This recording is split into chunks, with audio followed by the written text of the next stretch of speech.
Question number 26 देख लेते हैं। 60-year-old patient reports difficulty in reaching above the head and shoulder pain. Manual muscle testing reveals weakness in shoulder abduction. Which muscle is most likely affected? Keyword are A. Supraspinatus, B. Infraspinatus, C. Teres minor, teres major, D subscapularis. तो अब इसमें से correct answer है यानी कि shoulder abduction कौन करवाता है। अगर आपको वही पता होगा तो आप इसका करेक्ट आंसर देख सकते हैं। तो इस केस में आपके पास आंसर है सुप्रास्पिनेटस, क्योंकि जो आपकी 0 to 15 या 20 डिग्री होती है वो आपकी सुप्रास्पिनेटस होती है, वो इनिशिएट करवाती है मूवमेंट। अच्छा, यहाँ पे फर्स्ट 15 to 30 डिग्री भी लिखा हुआ है, तो ये भी चांसेस है कि तरीके से इसको लिखा गया है, कहीं पे 0 to 15 होगा, 0 to 20 होगा या 30 भी हो सकता है। यानी कि जो इनिशिएट आपकी अबडक्शन करवा रही है वो आपकी सुप्रास्पिनेटस मसल होती है।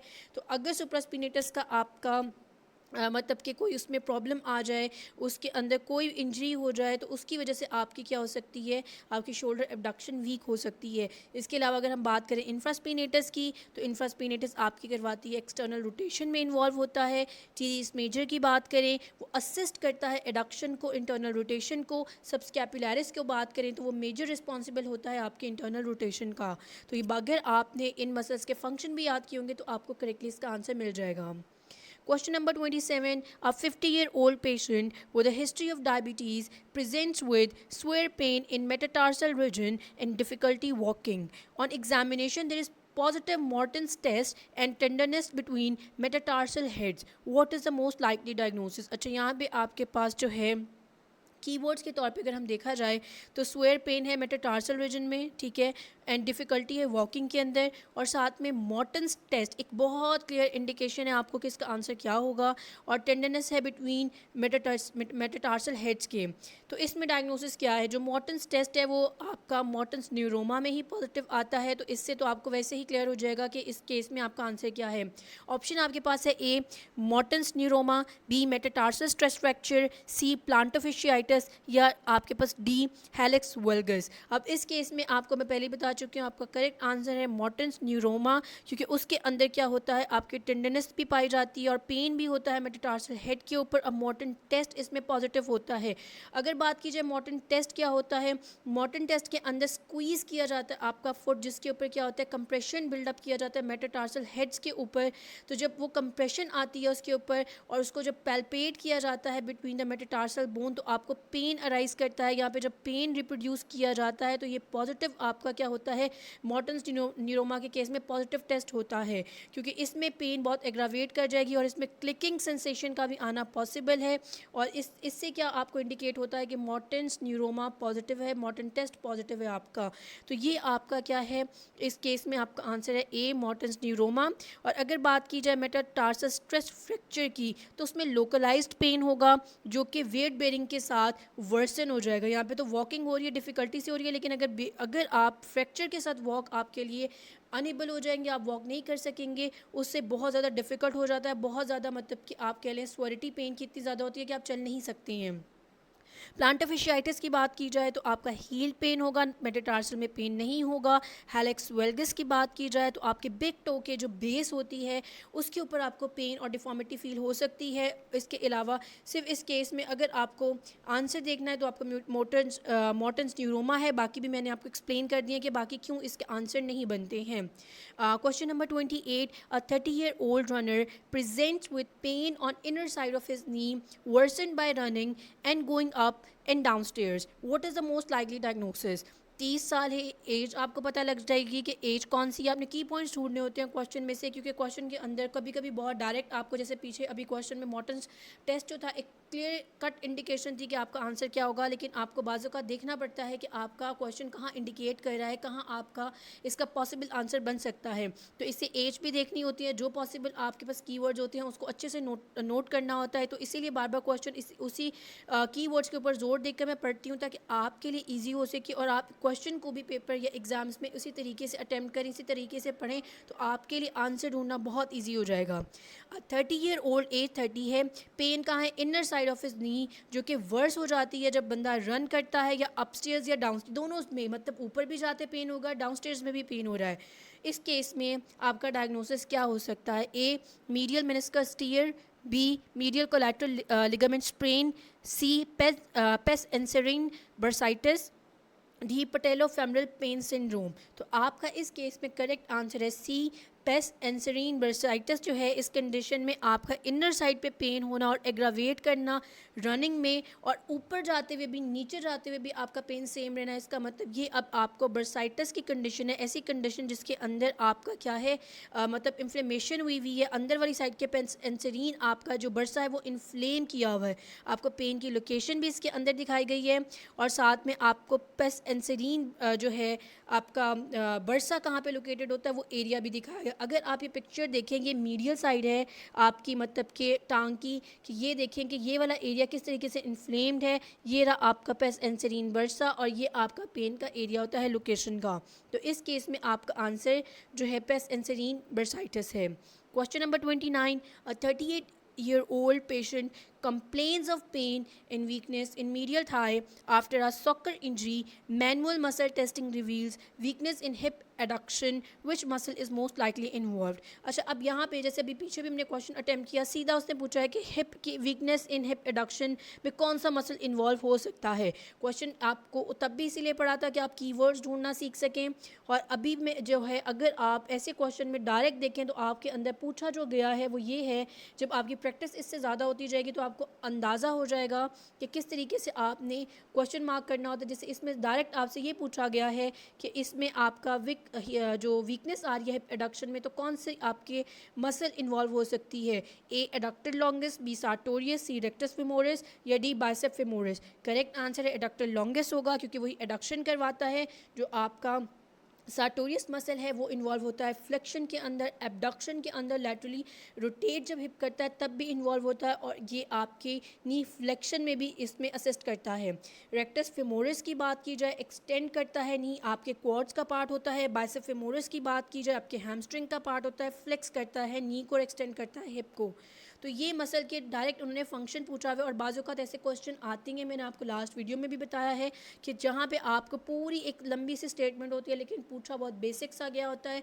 तो यहाँ पे भी आपको अपना टाइम बचाने के लिए, जैसे कि आपके पास अगर 90 क्वेश्चन और 100 मिनट आपको मिले हैं तो किस तरीके से आपने मैनेज करना है, या 120 मिनट आपको मिले हैं 2 घंटे का अगर आपका पेपर है, 90 क्वेश्चन है तो किस तरीके से आप इसे मैनेज करेंगे। तो आपको इस तरीके से भी जब आप बार बार प्रैक्टिस करते जाएंगे अंदाज़ा हो जाएगा किस तरीके से आपने अपने जो आंसर को है वो आपने फाइंड आउट करना है।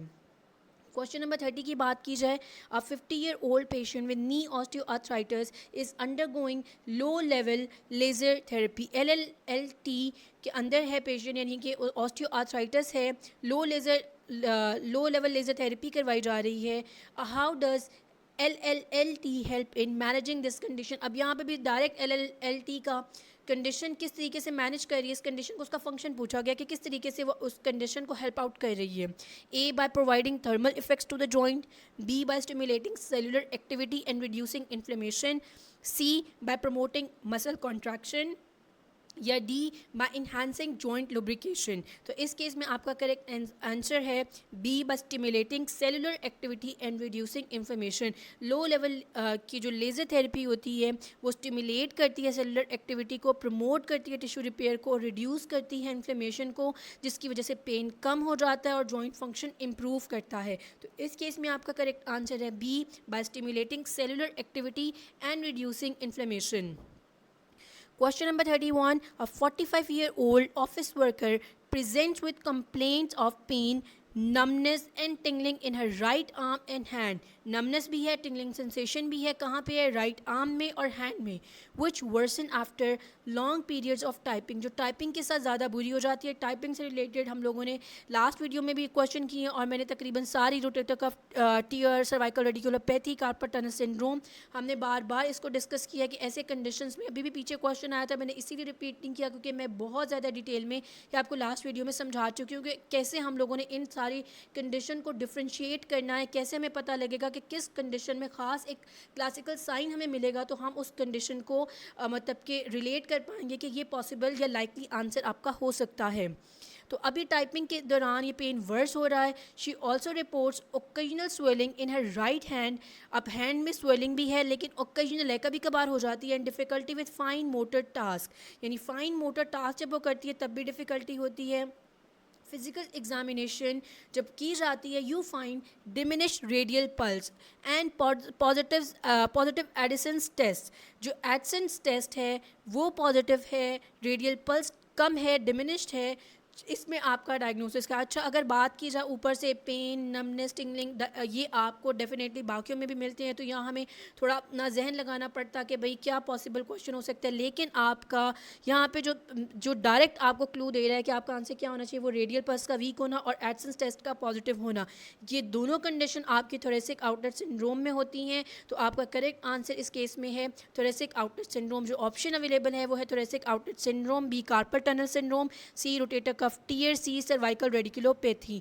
तो थोरेसिक आउटलेट सिंड्रोम आपका करेक्ट आंसर है, क्योंकि उसी के अंदर क्या होता है, आपका डिमिनिश होती है रेडियल पल्स। एडसन्स टेस्ट के अंदर देखा भी यही जाता है, एक ख़ास तरीके से आपकी जो होती है आर्म को प्लेस किया जाता है एक्सटर्नली रोटेट करके, एक्सटेंड करके, और पेशेंट को जब उसकी पल्स, रेडियल पल्स चेक की जाती है तो वो डिमिनिश होती है, कम होती है, तो ये टेस्ट का पॉजिटिव होना होता है। अगर बात की जाए आपके थोरेसिक आउटलेट सिंड्रोम में, न्यूरोवास्कुलर बंडल जो होता है आपके मतलब कि कॉम्प्रेक्स होता है, कंप्रेस्ड हो जाता है थोरेसिक आउटलेट के अंदर। तो जब थोरेसिक आउटलेट के अंदर ये आपका कंप्रेशन में जाता है तो आपको इसकी वजह से पेन अराइज करता है। अब इसमें आपकी नर्व भी आपकी इन्वॉल्व हो सकती है, आपकी वेसल भी हो सकती है। वेसल जो इन्वॉल्व होती है वो सबक्लेवियन है, और नर्व भी साथ में आपकी इन्वॉल्व होती है, जिसकी वजह से आपका क्या होता है, टिंगलिंग और नमनेस सेंसेशंस आना स्टार्ट हो जाती हैं। तो इस केस में आपका जब रेडियल पल्स या एडसन्स टेस्ट आता है तो आपका क्लियर कट इंडिकेशन है, क्लियर कट आपका आंसर है कि थोरेसिक आउटलेट सिंड्रोम इसका आंसर होगा। नेक्स्ट क्वेश्चन की बात की जाए, basketball player collides with another player causing a direct blow to the front of his knee. Direct blow हो रहा है जब आपस में दो बास्केटबॉल प्लेयर टकराए हैं। He falls feeling pain and swelling but does not hear a pop sound. अब पेन भी है, स्वेलिंग भी है, पॉप साउंड नहीं है। He struggles to walk down hill due to knee instability. अब उसको प्रॉब्लम कहाँ आ रही है, जब वो डाउन हिल वॉक करता है या चलता है तो वहाँ उसको प्रॉब्लम आती है और नी इंस्टेबिलिटी आती है। इस केस में आपका डायग्नोसिस क्या बनता है, A meniscal tear, B ACL tear, C PCL tear, D MCL tear, यानी कि एंटीरियर क्रूशिएट लिगामेंट का टीयर, पोस्टीरियर क्रूशिएट लिगामेंट का टीयर, या मीडियल कोलैटरल लिगामेंट का टीयर। तो आपके पास अच्छा, इस केस में आपके पास जो कीवर्ड्स हैं वो आप ये देख लें। एक तो डायरेक्ट ब्लो हुआ है, डायरेक्ट ब्लो, अब इसका मतलब ACL टीयर भी हो सकता है, PCL टीयर भी हो सकता है, दोनों चांसेस हैं। लेकिन पॉप साउंड होता तो आपका ACL टीयर होता, लेकिन पॉप साउंड नहीं सुना गया।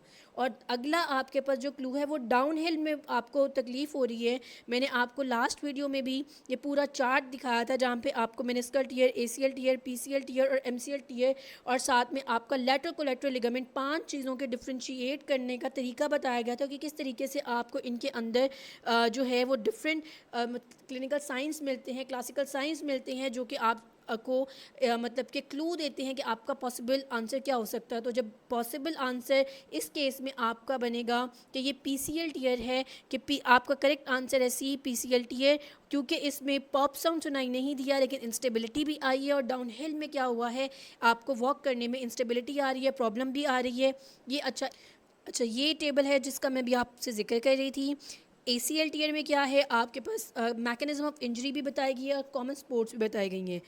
ACL टीयर के अंदर सडन डेसेलरेशन होता है, पिवटिंग और ट्विस्टिंग भी होती है, लैंडिंग ऑकवर्डली का भी वर्ड यूज़ किया जा सकता है, डायरेक्ट ब्लो का भी किया जा सकता है, हाइपर एक्सटेंशन ऑफ नी का भी। जब PCL टीयर की बात की जाए तो उसके अंदर डायरेक्ट ब्लो भी है, फ्लेक्स नी पे आपका फॉल भी आ सकता है, hyper extension, sudden posterior force भी आ सकती है। LCL टीयर की बात की जाए, लैटरल कोलैटरल लिगामेंट टीयर की बात की जाए तो डायरेक्ट फोर्स आपका ब्लो लगता है inside of the knee, varus stress होती है। अगर आपके पास LCL टीयर आपको क्वेश्चन में मार्क होगा, वेरस स्ट्रेस का जिक्र होगा। अगर MCL टीयर होगा तो आपके पास वैल्गस स्ट्रेस का क्वेश्चन में लाजमी जिक्र होगा। मेनिस्कल टीयर की बात की जाए तो ट्विस्टिंग और रोटेटिंग, और साथ में इसके अंदर कैचिंग की भी एक वर्ड होता है, जो आपको पिछले जो है चार्ट के अंदर, जो मैंने लास्ट वीडियो में चार्ट प्रोवाइड किया था इन पांचों पे, उसके अंदर मार्क किया गया इनके क्लासिकल साइंस भी। तो मेनिस्कल टीयर के अंदर वो भी आपको मिलता है, ट्विस्टिंग का वर्ड भी यूज़ किया जा सकता है, या सडन पिवटिंग, डीप स्क्वाटिंग और नीलिंग की वजह से भी क्या होता है, ये इंजरी हो सकती है। इधर आपको मैकेनिज्म ऑफ इंजरी और कॉमन स्पोर्ट्स बताई गई हैं जिसके अंदर वो हो सकता है। पिछले चार्ट में इनके आपको क्लासिकल साइंस भी बताए गए थे। अगला क्वेश्चन देख लेते हैं। अ 50-year-old patient presents with difficulty with scapular retraction and weakness in upper back. अब क्या है, स्कैपुलर रिट्रैक्शन में प्रॉब्लम है और वीकनेस है अपर बैक में। मैनुअल मसल टेस्टिंग की जाती है जिससे पता लगता है, reveals weakness in scapular retraction के वीकनेस है स्कैपुलर रिट्रैक्शन में। इस केस में कौन सा मसल अफेक्टेड है? ए रोम्बॉइड्स, बी ट्रेपीजियस, सी लेटिसमस टॉर्सी या डी लिवेटर स्कैपुली। अच्छा, ऐसे केस में आपसे डायरेक्ट मसल का फंक्शन पूछा गया है, तो इसमें आपको पता होना चाहिए कि ऐसे केस में आपके रोम्बॉइड्स हैं जो रिट्रैक्शन करवाते हैं। अगर रोम्बॉइड्स वीक होंगे तो आपकी रिट्रैक्शन वीक हो जाएगी। तो इसमें आपका आंसर है ए कि रोम्बॉइड्स रिट्रैक्ट करवाते हैं, वो वीक हैं, तो आपकी स्कैपुलर रिट्रैक्शन वीक है। बी ट्रेपीजियस क्या करवाते हैं? एलिवेशन कराते हैं और साथ में असिस्ट करते हैं रिट्रैक्शन को और रोटेट करते हैं स्कैपुला को। लेटिसमस डॉर्सी भी आपके एक्सटेंड करवाते हैं, डक्ट करवाते हैं और हेल्प करते हैं, असिस्ट करते हैं रोटेशन ऑफ द शोल्डर को। लिवेटर स्कैपुली की बात की जाए तो एलिवेट करता है आपको, आपके स्कैपुला को, असिस्ट करता है नेक मूवमेंट को। Question number 34. A 40-year-old tennis player complains of knee pain that worsens with squatting and twisting. He notes occasional clicking and locking of the knee. What is the most likely injury? अभी table पढ़ा, mechanism of injury पढ़ा, same आपको वही चीज़ें मिल रही हैं। आपको मैं तब भी बता रही थी कि कैचिंग का एक आता है, तो यहाँ क्लिकिंग एंड लॉकिंग लिखा हुआ है। तो what is the most likely injury? A ACL tear, B meniscal tear, C PCL tear posterior cruciate ligament का tear, D medial collateral ligament का टीयर। करेक्ट आंसर है आपके पास मेनिस्कल टीयर। अभी हमने पढ़ा है, अभी वीडियो के अंदर पीछे जो आपको चार्ट प्रोवाइड किया गया था उसके अंदर मैकेनिज्म ऑफ इंजरी भी था और मैं आपको इसी का जिक्र कर रही थी कि आपको कैचिंग या क्लिकिंग एंड लॉकिंग आपको नी की वो भी मिल सकती है। अच्छा, ये आपके पास सिम्टम्स हैं, ये फिर से आपको वही है, चार्ट दोबारा से विजुलाइज करवाया गया। ये चार्ट आप लाजमी याद रखें। ACL टीयर में पॉपिंग साउंड है, जो स्पेशल प्रेजेंटेशन है मैं उसको पढ़ रही हूँ आपके लिए, बाकी आपकी पूरा चार्ट याद कर लें, आपके लिए बहुत आसानी हो जाएगी। ACL टीयर में पॉपिंग साउंड होगा और साथ में आपके पास इंस्टेबिलिटी होगी विथ कटिंग और पिवटिंग मूवमेंट्स। अगर PCL टीयर की बात की जाए, डिफ़िकल्टी वॉकिंग डाउन हिल होगा या पोस्टीरियर सैग साइन का जिक्र होगा या लेस इमीडिएट स्वेलिंग होगी than ACL। Lateral collateral ligament की बात की जाए तो मैंने आपको अभी बताया था कि इसके अंदर आपके पास फोर्स का जिक्र किया जाएगा और साथ में लैटरल नी मूवमेंट्स जो होंगी उसमें पेन होगी और टेंडरनेस आउटर साइड पे होगी। MCL टीयर की बात की जो आपके पास पेन विद वाल्गस स्ट्रेस है, LCL में वायरस है, आपके MCL में वाल्गस है और इनवर्ड प्रेशर होगा, मीडियल नी टेंडरनेस भी पाई जाएगी। अच्छा, MC और LCL टीयर जब भी ज़्यादातर क्वेश्चन पास पेपर्स में देखेंगे आपके पास वायरस या वाल्गस स्ट्रेस का जिक्र किया जाता है, तो ये आपके लिए मतलब डायग्नोस करना, आपके लिए आंसर फाइंड आउट करना बहुत ईजी हो जाएगा। मेनिस्कल टीयर की बात की जाए, लॉकिंग और कैचिंग, जॉइंट टेंडरनेस और पेन विद स्क्वाटिंग और ट्विस्टिंग आती है। तो ये आप स्पेशल सिम्टम्स, स्पेशल प्रेजेंटेशन, ये चीज़ें याद रख लें, आपके लिए आगे सारे क्वेश्चन ईजी हो जाएंगे जो भी आपसे इन पाँचों से रिलेटेड आएंगे। Question number 35. A 30-year-old patient with reports pain. A 30-year-old patient reports pain during overhead activities. Overhead activities के दौरान 30 साल के जो पेशेंट है उसको पेन हो रहा है। On examination, physical examination, you find a positive Neer test. अब नियर टेस्ट आपको क्लियर कट क्लू है कि इसमें पॉजिटिव होता है, ये आपको पता होना चाहिए। मैं इस पर वीडियोस भी टेस्ट पे बना चुकी हूँ, उसके ऊपर आप काइंडली वो वीडियोस देख लें, आपको सारे अपर लिम और लोअर लिम के जो टेस्ट, जो मेजर टेस्ट है उनका आइडिया हो जाएगा। Which manual therapy technique is most appropriate for addressing this condition. अच्छा, अब आपने ये भी देखना है पॉजिटिव नियर टेस्ट कब होता है और उस टेक्निक में, उस कंडीशन के अंदर उसको ठीक करने के लिए कौन सी मैनुअल थेरेपी जो है वो अप्रोप्रिएट है। A shoulder joint distraction, B glenohumeral joint mobilization with interior glide, C scapular mobilization, D thoracic spine manipulation. अच्छा, अगर अभी तक आपने नियर टेस्ट आपके माइंड में नहीं आया कि भाई नियर टेस्ट किस में परफॉर्म किया जाता है, आपको मैं एक और क्लू इस पर समझाती हूँ। ओवरहेड एक्टिविटीज़ नहीं हो रही है, ओवरहेड एक्टिविटीज़ नहीं हो रही यानी कि फ्लेक्शन, और इनके इस केस में फ्लेक्शन पॉसिबल नहीं हो रही या फिर आपकी एबडक्शन पॉसिबल नहीं हो रही। इसका मतलब जब हमने फ्लेक्शन और इन चीज़ों को इम्प्रूव करना है तो हमें मोबिलाइजेशन टेक्निक रिक्वायर्ड होगी और वो भी आपके ग्लिनोह्यूमरल जॉइंट के ऊपर, और साथ में इंटीरियर ग्लाइड होगी तो आपकी ये मूवमेंट ईजी हो जाएंगी। तो इस केस में आपके पास जो आंसर है वो है बी ग्लिनोह्यूमरल जॉइंट मोबिलाइजेशन करवाई जाती है, और ताकि क्या हो इंटीरियर ग्लाइड के साथ, ताकि आपकी जो है इस केस में जो आपकी मतलब कि इम्पिंजमेंट है, शोल्डर इम्पिंजमेंट जो है वो इम्प्रूव की जा सके, क्योंकि जो आपका नियर टेस्ट पॉजिटिव होता है वो शोल्डर इम्पिंजमेंट सिंड्रोम में पॉजिटिव होता है। तो उसकी रेंज को इम्प्रूव करने के लिए आप ये कर सकते हैं। अच्छा, शोल्डर जॉइंट डिस्ट्रैक्शन क्या है? वो इम्प्रूव करती है जर्नल मोबिलिटी को और एड्रेस नहीं करेगी इम्पिंजमेंट को। स्कैपुलर मोबिलाइजेशन की बात करें जो वो स्कैपुलर फंक्शन को इम्प्रूव करेगी, ना कि ग्लिनोह्यूमरल जॉइंट को डायरेक्टली, यानी शोल्डर जॉइंट पे वो कोई असर नहीं करेगी डायरेक्टली। इनडायरेक्टली तो ऑब्वियसली करेगी, डायरेक्टली नहीं करेगी। थोरेसिक स्पाइन की बात की जाए, वो पोस्चर से रिलेटेड या ओवरऑल जर्नल आपकी मोबिलिटी इंप्रूव करेगी, ना कि डायरेक्टली अफेक्ट करेगी ग्लिनोह्यूमरल इम्पिंजमेंट को। तो नियर टेस्ट आपका पॉजिटिव है इम्पिंजमेंट सिंड्रोम के अंदर, और साथ में इस टेस्ट के लिए हमें जो इस मतलब कंडीशन में हम लोगों ने टेक्निक अप्लाई करनी है वो glenohumeral joint mobilization with interior glide है। Question number 36. A 5-year-old child with developmental delay struggles with balance and coordination, frequently falling while trying to walk. The child also has difficulty standing on one leg. अब 5 साल का बच्चा है, developmental delays हैं, balance और coordination में problem है और फ्रिक्वेंटली फॉलिंग की उसकी कंप्लेन है। जब वो वॉक करता है तो बार बार गिर जाता है। The child also has difficulty standing on one leg, एक टांग के ऊपर भी बच्चा खड़ा नहीं हो सक रहा। 5 साल उसकी उम्र है। Which intervention is most appropriate to improve child balance? अब चाइल्ड बैलेंस को इम्प्रूव करने के लिए हमें कौन से मतलब इंटरवेंशन करनी चाहिए? A. Strengthening exercises for the lower limb. B. Balance training using a wobble board. C. Manual stretching of the calf muscles. D. Gait training with an assistive device. अब बैलेंस इंप्रूव करना है तो B में आपको direct बता दिया गया कि बैलेंस ट्रेनिंग इंप्रूव करें यूजिंग अ वोबल बोर्ड। तो इसमें करेक्ट आंसर आपका है B, बैलेंस ट्रेनिंग को इंप्रूव किया जाए using a wobble board. Question number 37. Iram an 8-month-old baby, बच्ची है 8 माह की है, क्लिनिक पे आती है रूटीन चेकअप के लिए। Her parents are concerned because they have notice that she does not turn her head toward their finger when they touch her cheek. अब जब वो चीक की तरफ उसके पेरेंट्स हाथ लगाते हैं तो अब बच्ची उस तरफ गर्दन नहीं मतलब कि घुमाती या मोड़ती। अब पेरेंट्स इस चीज़ पे कंसर्न है कि ये क्यों हो रहा है, पहले तो करती थी अब क्यों नहीं कर रही है। अब behaviour she use to show when she was younger, मतलब जब 8 माह से नीचे तक थी तब वो दिखाती थी ये बिहेवियर कि जहाँ उसकी चीक को टच किया जाए वहीं पे उसका हेड मूव करता था। अब क्यों नहीं कर रही, पेरेंट्स कंसर्न है, वो इसीलिए जाते हैं रूटीन चेकअप के लिए और ये इसमें मतलब इन्वेस्टिगेट कर रही हैं। What is most appropriate explanation the pediatrician should provide to Iram's parents? अब pediatrician जो है वो पेरेंट्स को क्या बताए? A. This is normal as rooting reflex typically disappears by 4 to 6 months, so Iram's lack of response is expected. कि ये एक रूटिंग रिफ्लेक्स था जो 4 से 6 महीने तक बच्चे में होता है, उसके बाद डिसअपियर हो जाता है, तो ये उसका अब लैक ऑफ रिस्पॉन्स एक्सपेक्टेड था, अब नहीं होना चाहिए उसमें। B. This is concerning because the rooting reflex should persist until 12 months of age and its absence may indicate a problem. नहीं तो ये प्रॉब्लम है क्योंकि रूटिंग रिफ्लेक्स 12 माह तक बच्चे में रहना चाहिए, तो ये एक प्रॉब्लम है। सी.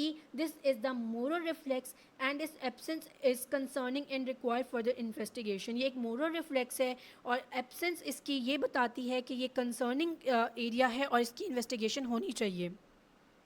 D. This is Babinski reflex which should still be present and further neurological testing is required. ये एक बेबिनेस्की साइन है जो कि प्रेजेंट होना चाहिए अभी तक 8 माह तक, और इसके लिए हमें फर्दर न्यूरोलॉजिकल टेस्टिंग रिक्वायर्ड है। इस केस में आपका करेक्ट आंसर है ए कि आपका ये रूटिंग रिफ्लेक्स होता है जब बेबी की चीक को टच किया जाए उस तरफ उसकी हेड जब मूव करती है, ये एक रूटिंग रिफ्लेक्स है जो 4 से 6 माह के बच्चे में डिसअपियर हो जाना चाहिए। 4 से 6 मंथ तक रहता है, उसके बाद डिसअपियर हो जाना चाहिए, तो दैट इज़ नॉर्मल, ये एक्सपेक्टेड था। इस केस में आपको क्या करना है, आपको रूटिंग ये पता होना चाहिए कि ये जो रिफ्लेक्स परफॉर्म कर रही है, जो कंडीशन है, ये किस टाइप का रिफ्लेक्स है और किस एज, किस आपके मतलब के टाइम पीरियड में, किस एज में, किस मंथ में ये डिसअपियर होता, आपको ये पता होगा तो आप क्या करेंगे, इसका करेक्ट आंसर इसमें से फाइंड आउट कर सकेंगे। Question number 38. A 25-year-old gymnast complains of wrist pain on the ulnar side, worsened by weight-bearing activities such as handstands. What is most likely diagnosis? 25 साल की जिमनास्ट है जो कि रिस्ट पेन अल्नर साइड पे आपको complain कर रही है वेट बेयरिंग एक्टिविटीज़ जैसे कि हैंड स्टैंड के साथ उसकी ज़्यादा तकलीफ बढ़ जाती है। इस केस में आपका क्या डायग्नोसिस हो सकता है? A. Carpal tunnel syndrome, B. A triangular fibrocartilage complex injury, C. De Quervain tenosynovitis, D. Ulnar collateral ligament sprain. Correct answer is your B, triangular fibrocartilage complex injury को ये इंडिकेट कर रहा है, क्योंकि अल्नर साइड पे होती है, रिस्ट पेन होती है। अब ये देखें, इसके अंदर ना कोई उसने कहा है कि उसे नमनेस हो रही है, ना टिंगलिंग सेंसेशन थी, मतलब उसने इस तरह से कुछ भी नहीं बताया कि जो हम कह सकें, ट्रेस कर सकें किसी नर्व के पेन को। उसने सिर्फ अल्नर साइड पे, रिस्ट साइड पे, अल्नर मतलब कि आपके रिस्ट के भी अल्नर साइड पे उसने पेन से बताया है, पेन है जो कि ज़्यादा हो जाता है जबकि वो वेट बेयरिंग एक्टिविटी करती है। तो इस केस में आपको एक लोकलाइज पेन बता रहा है, ट्रायंगुलर फिब्रोकार्टिलेज कॉम्प्लेक्स इंजरी से जो आपको इंडिकेट होता है, और वो हमेशा आपके रिस्ट के एरिया में होता है जो कि आपके एक्टिविटीज़ के साथ बढ़ जाता है। अच्छा, जो आपकी TFCC इंजरी है, सॉफ्ट टिश्यू आपकी इसमें डैमेज होता है, स्पेशली पिंकी साइड, वही अल्नर साइड पे, और ये आपका रिस्ट जो होता है, ये अगर मतलब कि जो आपका TFCC है, ये आपको स्टेबलाइज करने में एब्जॉर्ब करता है शॉक को at the your wrist area. तो इसमें अगर ये डैमेज होगा या इसमें अगर कोई प्रॉब्लम आएगी, इंजरी होगी, तो आपको पेन होगा पिंकी साइड या अल्नर साइड पे, क्लिकिंग साउंड भी आपको पॉसिबल है, वीकनेस भी होगी व्हेन ग्रिपिंग। और इसमें कॉजेज़ क्या होते हैं, या तो रेपिटेटिव ट्विस्टिंग की जाए या फॉल हो ऑन योर हैंड। इसमें जो अगर ट्रीटमेंट की बात की जाए, रेस्ट और फिजिकल थेरेपी है, वही आपको जो पेशेंट कंप्लेन करेगा पेन है, तो आप फिजिकल थेरेपी से पेन मैनेज करेंगे या उसको रिहैब करेंगे। तो इस केस में TFCC आप याद रखें, ये आपको ट्रायंगुलर फिब्रोकार्टिलेज कॉम्प्लेक्स भी दिखाया गया है, अल्ना भी दिखाई गई है, और साथ में उसका डैमेज भी दिखाया गया है। ये फिर से एक क्लियर कट आपको इमेज दिखाई गई है जहाँ से आप इसको देख सकती हैं। Question number 39. A 60-year-old man presents with pain and stiffness in his lower back, particularly in morning. Stiffness है lower back में, morning में ज़्यादा हो जाती है, which improves with movement throughout the day. What is the most likely diagnosis? अच्छा, ये question भी हम लोगों ने मतलब इस तरह से पैटर्न हम लोगों ने फर्स्ट वीडियो में भी किया है। ये सारी कंडीशन में बहुत डिटेल से आपको एक्सप्लेन कर चुकी हुई हूँ। तो अब आप कोशिश करेंगे इसका करेक्ट आंसर खुद सोचें। ए लंबर हर्निएटेड डिस्क है, बी एंकलाइजिंग स्पॉन्डिलाइटिस है, सी स्पाइनल स्टीनोसिस है, डी लंबर मसल स्ट्रेन। तो इस केस में जब स्टिफनेस है जो मॉर्निंग में इम्प्रूव हो रही है, और मतलब मॉर्निंग में ज़्यादा इम्प्रूव हो रही है एक्टिविटी के साथ दिन में, तो इस केस में आपका करेक्ट आंसर है एंकलाइजिंग स्पॉन्डिलाइटिस। उस केस में मॉर्निंग स्टिफनेस होती है, लोअर बैक पेन होती है, जो कि आपका मूवमेंट में क्या होता है, आहिस्ता आहिस्ता करके इम्प्रूव हो जाता है। अच्छा, इसमें फिर से मैंने आपको बताया गया है कि लंबर हर्निएटेड डिस्क होगी, पेन लोअर बैक में होगा, जो कि वर्स होगा विद सर्टेन मूवमेंट्स, और साथ में इसमें नमनेस और वीकनेस भी मिल जाएगी। स्पाइनल स्टीनोसिस की बात की जाए, उसमें भी पेन होता है, और इसमें रेडिएशन के भी चांसेस हैं कि आपकी लेग में रेडिएट करे, और इम्प्रूव करता है विद सिटिंग, और आपका वर्स हो जाता है स्टैंडिंग और वॉकिंग के साथ। एंकलाइजिंग स्पॉन्डिलाइटिस की बात की जाए, इम्प्रूव करता है मूवमेंट के साथ, और आपकी मॉर्निंग स्टिफनेस पाई जाती है इसके अंदर, यंगर एडल्ट्स में स्टार्ट होता है ज़्यादातर ये। लंबर मसल स्ट्रेन की बात की जाए तो लोअर बैक पेन होगा, लेकिन लोकलाइज्ड होगा, जो कि आपके रेस्ट के साथ आपका इम्प्रूव कर जाएगा। तो ये आपके कुछ रीजंस हैं कि इसमें से आप आंसर, आगे भी इससे रिलेटेड क्वेश्चन आए, मैं पहले भी आपको ये बहुत बार एक्सप्लेन कर चुकी हूँ, ये फिर से एक्सप्लेन कर दिया। ये चीज़ें कुछ पॉइंट्स हैं जो आप याद रखेंगे तो आपको आंसर फाइंड आउट करना ऐसे क्वेश्चन में बहुत ईजी हो जाएगा। Question number 40. The pediatrician tests 7-month-old Jack's reflexes. 7 माह के बच्चे का एक pediatrician जो है वो टेस्ट करता है उसके reflexes को. The doctor notices that when a finger is placed in Jack's palm, he tightly grasps it. जब एक finger बच्चे के हाथ में दी जाती है तो वो उसे ज़ोर से पकड़ लेता है. The parent asks whether this reflex should still be present at Jack's age. अब वालदेन पूछते हैं क्या ये रिफ्लेक्स अभी तक मतलब कि इस एज में होना चाहिए बच्चे की, यानी एज क्या है 7 मंथ में, क्या ये रिफ्लेक्स होना चाहिए कि हाथ में अगर मतलब कि फिंगर हाथ में दी जाए तो वो उसको पकड़ ले। अच्छा, क्वेश्चन क्या है, what should the paediatrician inform the parent about this reflex. अब इस रिफ्लेक्स के बारे में पीडियाट्रिशियन को पेरेंट्स को क्या बताना चाहिए। A. This is the grasp reflex which usually fades by 5 to 6 months of age, so persistence might need further evaluation. B. This is the motor reflex expected to disappear by 6 to 7 months and it's normal to see it during this period. C. This is Babinski reflex which is not related to grasping and should disappear by 2 years. D. This is tapping reflex indicating normal motor development and should persist until walking begins. तो इसमें correct answer है आपका ए कि ये grasp reflex था कि बच्चे के हाथ में उंगली दी जाए तो उसे मतलब कि वो ज़ोरों से पकड़ ले। ये यूजुअली फेड कर जाता है 5 से 6 माह के बच्चे में। तो अगर ये परसिस्ट कर रहा है तो इसका मतलब ये है कि फर्दर इवेलुएशन की जाए, न्यूरोलॉजिकल टेस्ट या न्यूरोलॉजिकल रिफ्लेक्सेस बाकी भी चेक किए जाएँ, ये देखने के लिए कि बच्चे में डेवलपमेंटल डिले तो नहीं है, मतलब कि डिले माइलस्टोन्स तो नहीं है या कोई और प्रॉब्लम तो नहीं है। तो इस केस में ये कंसिडर करना चाहिए और इसको फर्दर इवेलुएशन ज़रूर करनी चाहिए। Question number 41. A 47-year-old patient presents with difficulty with hip internal rotation and pain in the hip joint. Manual muscle testing reveals weakness in hip internal rotation. Which muscle is most likely affected?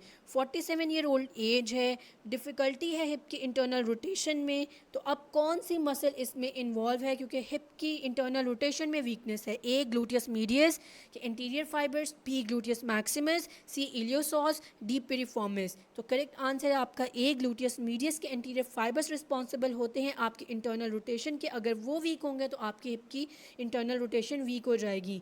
Gluteus Maximus की बात की जाए तो वो आपकी extend करती है और एक्सटर्नली रोटेट करती है। इलियोसॉस की भी बात की जाए तो वो फ्लेक्स करती है हिप को और असिस्ट करती है एक्सटर्नल रोटेशन को। पिरिफॉर्मिस की बात की जाए एक्सटर्नली रोटेट करती है और असिस्ट करती है एबडक्शन ऑफ द हिप को, जो वो फ्लेक्स किया जाए।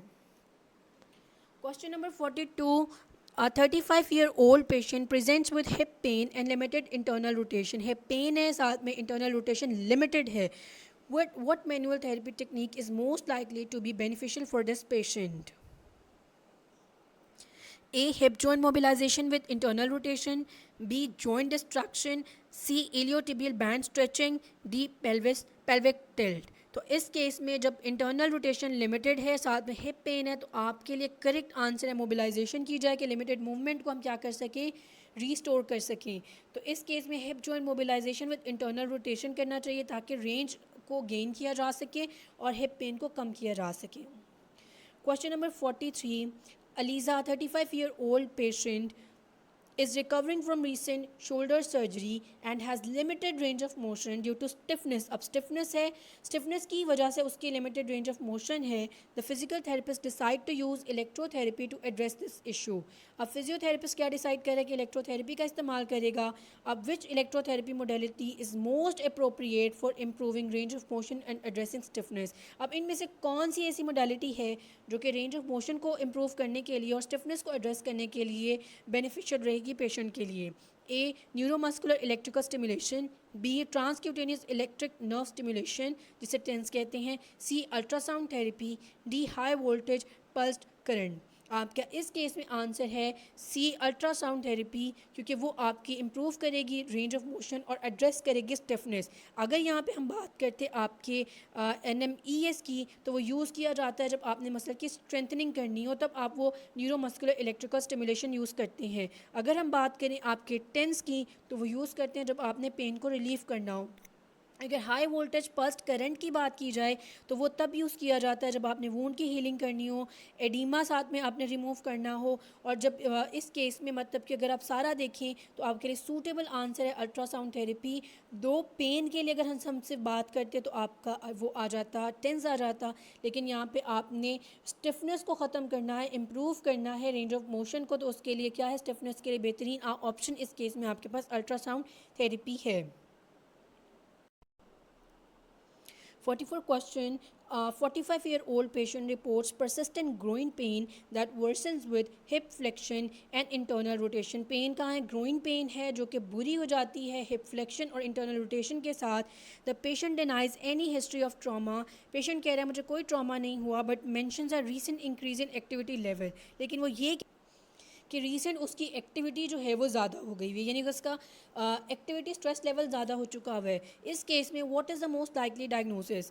ए hip labral tear, B osteoarthritis of the hip, C hip impingement या फिर जिसे कहते हैं femoro acetabular impingement, D adductor strain.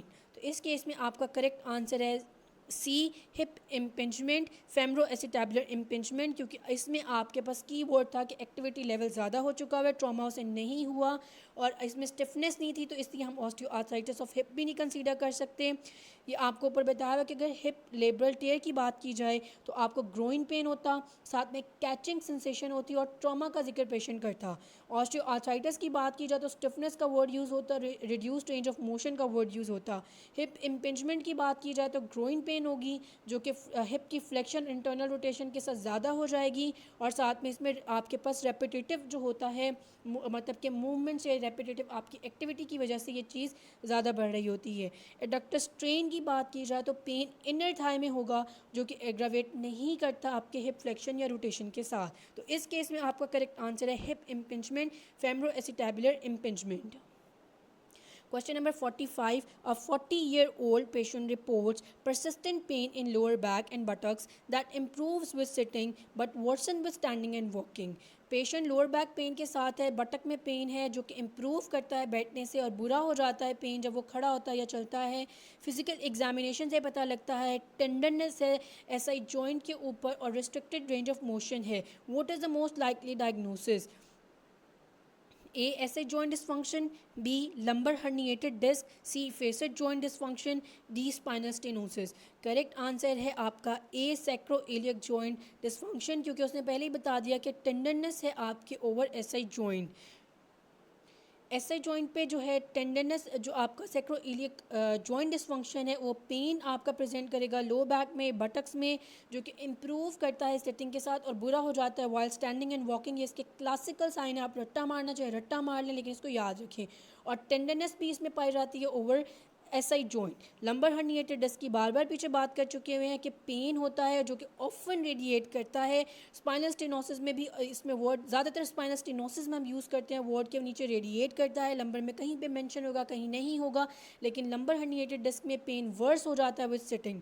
Facet joint dysfunction की बात की जाए तो लोकलाइज्ड पेन होता है जो कि इम्प्रूव करता है सिटिंग के साथ। स्पाइनल स्टेनोसिस की बात की जाए तो पेन वर्स करता है स्टैंडिंग और वॉकिंग के साथ और साथ में इसके अंदर न्यूरोलॉजिकल सिम्टम्स होते हैं जैसे कि लेग की नमनेस, वीकनेस। ये पीछे डिटेल से मैं आपको इनके बारे में भी बता चुकी हुई हूँ, तो आप उसको भी याद रखें, इस टेबल को भी याद रखें, आपके लिए आहिस्ता आहिस्ता करके सारी चीज़ें डिफ्रेंशिएट करना बहुत ईजी हो जाएगा। Question number 46. A 30-year-old runner reports dull aching pain. A pain dull है, aching pain है around the kneecap. A word इसमें around का लाजमी याद रखें. That worsens with prolonged sitting when climbing stairs. जब वो बैठता है या सीढ़ियाँ ऊपर चढ़ता है तो उसको क्या होता है, पेन ज़्यादा होता है. Which condition is most likely? A.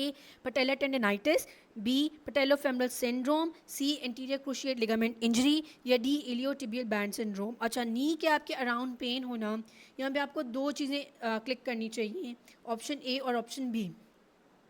ACL injury हम पीछे पढ़ चुके हैं, I guess IT band syndrome भी मैं लास्ट वीडियो में आपसे डिस्कस कर चुकी हुई हूँ। अब यहाँ पे जो है आपको नी कैप का वर्ड सुनते ही आपके दो माइंड में आने चाहिए, ऑप्शन ए या फिर आपका बी, पटेलर टेंडनाइटिस या फिर आपका पटेलोफेमरल सिंड्रोम।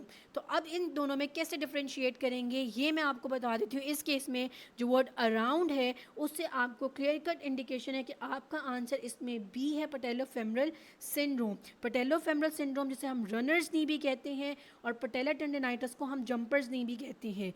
आपका जो पटेलर टेंडनाइटिस होगा इसके अंदर पेन बिल्कुल आपके मतलब के नी कैप के ऊपर होगा, लिखा होगा pain on the knee cap. अगर अराउंड का वर्ड आएगा आपके क्वेश्चन के अंदर तो ये आपका पटेलोफेमरल सिंड्रोम को जो होगा वो जाहिर करेगा और इसे हम क्या कहते हैं, रनर्स नी भी कहते हैं। और इसमें नी कैप में पेन होता है अराउंड द नी कैप और इसमें क्या होगा, पेन कब ज़्यादा होगा, जब प्रोलॉन्ग सिटिंग होगी या पेशेंट स्टेयर क्लाइंब अप करेगा।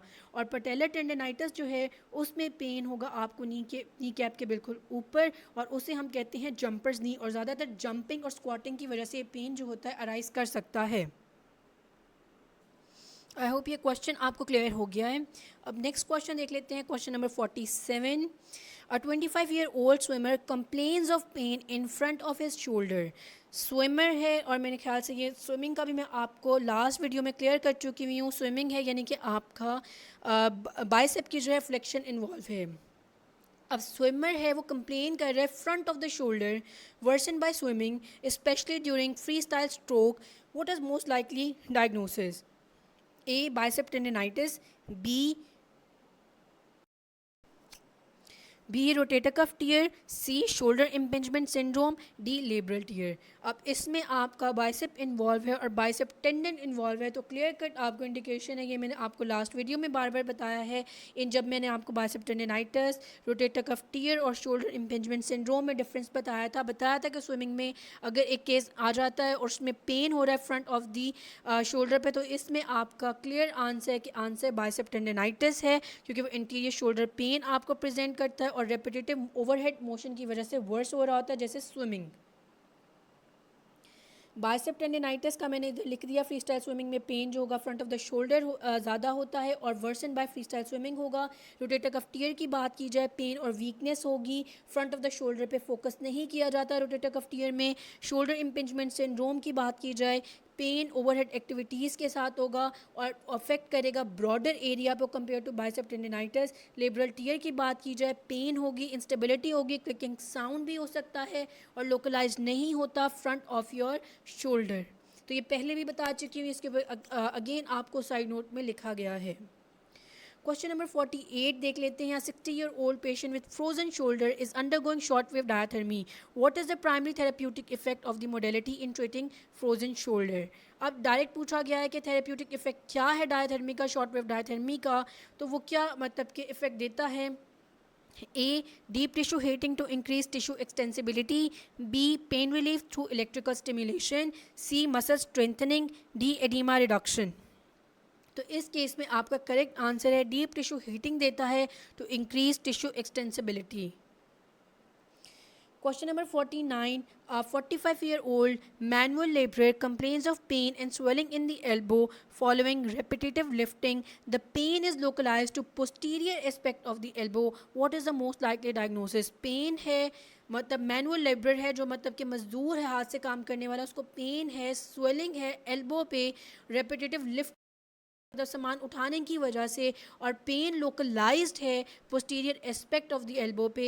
तो ये कौन सा केस बनता है? हम लैटरल एपिकंडलाइटिस जो कि हम पीछे पढ़ चुके हैं, B olecranon bursitis, C tricep tendinitis, D radial head fracture. अब posterior aspect of the elbow है तो ये आपका आंसर है बी ओलेक्रेनॉन बर्साइटिस की कंडीशन है कि इसमें क्या होता है, पोस्टीरियर एल्बो पेन होगी, स्वेलिंग होगी और रेपिटेटिव ट्रॉमा और प्रेशर की वजह से हो रहा होता है.